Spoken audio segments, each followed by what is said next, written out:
Hello to all the coaches in the Speed Skating BC community. Here's your Provincial Coach Coordinator, Maxime Thibault. I'm also known as Coach Max.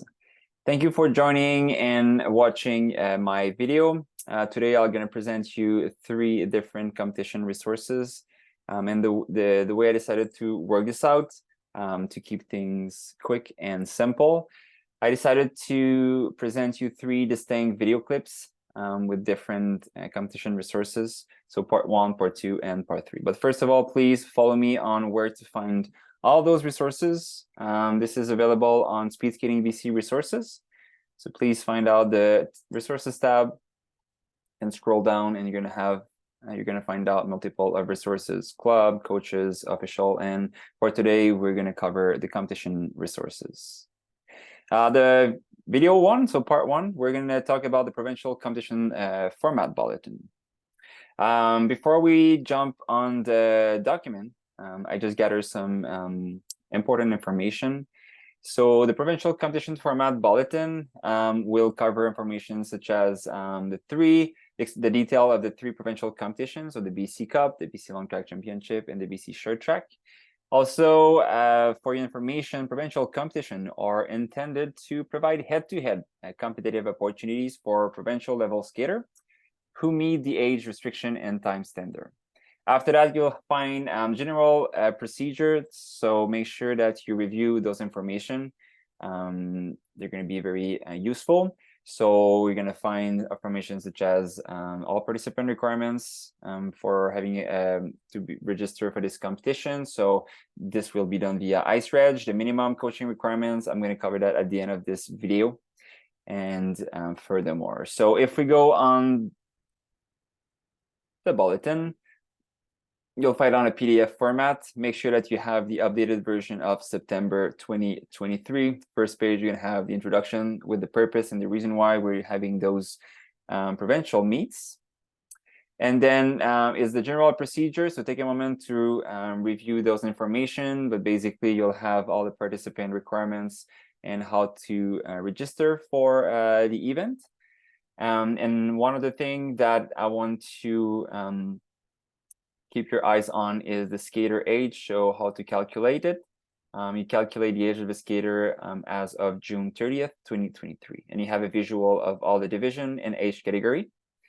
Another thing that I want to take a moment is the procedure of withdrawal in the competition. So coaches, you're responsible in a competition to properly withdraw your skater. So as you know, due to illness or injury, skater might need to get retired from the competition. So here you have how to do it, but usually, or as you know, prior to the competitions during the coach meeting, the meet coordinator or the chief referee will cover that topic and provide you with further detail. After that, you'll find out 3 similar layouts of our 3 provincial meets. So take a moment to review. You're going to find out qualification and seeding, the event format, also the results. But one thing that I want to take a moment with you is the special racing rules. Speed Skating Canada special racing rules are there for a development purpose, and it includes things like when a skater will be issued with a penalty. In this development purpose, they will continue to the next round at the bottom of the current bracket. Another thing is to make the difference in between the yellow cards. So a skater with 2 penalties within the single race shall be issued with a yellow card, but will be permitted to continue the race in the preceding round. The big difference here is when a skater issues a yellow card for dangerous behavior, this skater will be excluded from the remainder of the distance. Get a moment to read about the false start. In this special rules, when a false start is issued, the entire race is given this race has 1 false start notice, and the offending skater will be allowed to continue, but will be positioned on the line behind the rest of the skater.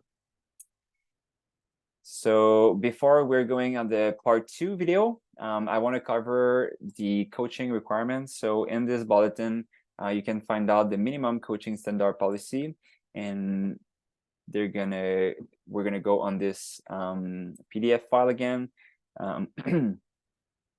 So what you can find here is all the requirements.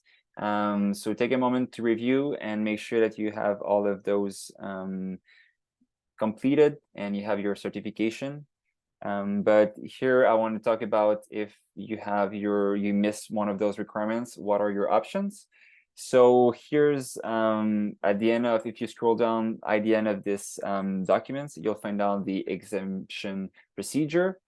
So quickly, you will have to submit a request to the coaching development committee.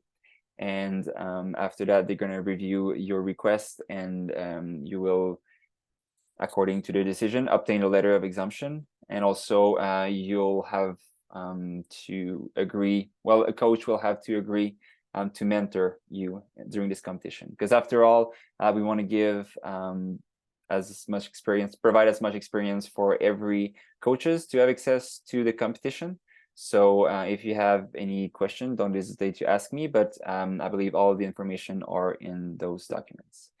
So thank you for this first part. Next video is going to be part 2 and covering the Team BC Kent Youth Selection Bulletin.